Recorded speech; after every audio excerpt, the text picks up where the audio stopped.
దేశంలో ఉగ్రవాదుల కదలికలపై నిఘా వర్గాలు అయితే దృష్టి సారించాయి. తీవ్రంగా ప్రతి రాష్ట్రంలో కూడా ఆ రాష్ట్రానికి సంబంధించినటువంటి నిఘా వర్గాలు కూడా దృష్టి పెట్టాయి. ముఖ్యంగా ఆంధ్రప్రదేశ్ విజయవాడలో 10 మంది ఉగ్రవాదులు ఉన్నట్లయితే తెలిసింది నిఘా వర్గాలకి. వెంటనే పోలీసులు కూడా అప్రమత్తమయ్యారు.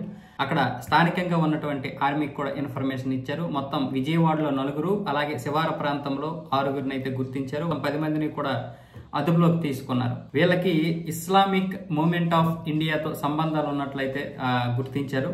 అలాగే ఇస్లామిక్ ధార్మిక సంఘాలు ఏవైతే ఉన్నాయో వాటిపై కూడా ఆరా తీస్తున్నారు. ఇప్పుడు ప్రస్తుతానికి ఆంధ్రప్రదేశ్లో తెలంగాణలో ఉన్నటువంటి ఇస్లామిక్ సంబంధించినటువంటి ధార్మిక పేరుతో జరుగుతున్నటువంటి మోసాలకి, అలాగే వీళ్ళు చేస్తున్నటువంటి ఫండింగ్ ఎక్కడి నుంచి వస్తుంది, ఎలా వస్తుంది అన్నిటిపైన కూడా ఆరా తీస్తున్నారు.